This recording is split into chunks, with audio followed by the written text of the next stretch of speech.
నిజామాబాద్ జిల్లాకు చెందిన సుదర్శన్ రెడ్డికి మంత్రి పదవి ఇప్పించడం కోసం గట్టి లాబియింగ్ జరుగుతోంది. ఆ లాబియన్ని బ్రేక్ చేసి నాకు ఎట్టి పరిస్థితుల్లో రావాలి, కమిట్మెంట్ నాకు ఉంది కాబట్టి అని రాజగోపాల్ రెడ్డి ప్రయత్నం చేస్తున్నాడు అంటున్నా. నిజమేనా అబద్ధం? తప్పుడు. ఇప్పుడు సుదర్శన్ రెడ్డి గారు సీనియర్, గతంలో సమైక్య ఆంధ్రప్రదేశ్లో ముఖ్యమంత్రిగా చేశారు. మొదటి విడతలో కొన్ని సమీకరణలో రాలేకుండా పోయింది. వాళ్ళని స్పీకర్ తీసుకోమన్నారు. స్పీకర్ తీసుకుంటే అయిపోయేది. అప్పుడు స్పీకర్ నాకు వద్దు, నేను మంత్రి కావాలని నెక్స్ట్ ఫేస్ అన్నారు. ఈ సమీకరణలు కొంత డిస్టర్బ్ అయ్యి ఆయన రాకుండా పోయింది. నిజామాబాద్ ప్రయత్నం కూడా లేదు. సో సుదర్శన్ రెడ్డికి ఇవ్వాలని ప్రయత్నం జరుగుతున్నప్పుడు వాస్తవం, ఇవ్వడం కూడా న్యాయమే. రాజగోపాల్ రెడ్డి కమిట్మెంట్ ఉన్నది మాట చెప్తా ఉన్నారు, అది న్యాయమే. బట్ మనకు ఒక సీలింగ్ ఉంది క్యాబినెట్కి. 10 గడికి 3 ఉన్నాయి కదా, 3లో ఇద్దరు రెడ్లకి ఇచ్చేసి ఒక బీసీకి ఇచ్చి కాంప్రమైజ్ ఏమైనా చేస్తారా? మళ్ళీ రెడ్డి ఆధిపత్యం ఇక్కడ కనిపిస్తుంది. మీ బీసీ ఆలోచన సమీకరణలు జరుగుతూ ఉన్నాయి.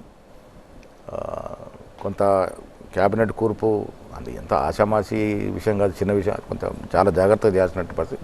ఇంకా 3 వేకెన్సీ ఉన్నాయి కాబట్టి దాన్ని కరెక్ట్ పద్ధతిలో చేసే ప్రయత్నం హైకమాండ్ కానీ ముఖ్యమంత్రి కానీ చేస్తూ ఉన్నారు.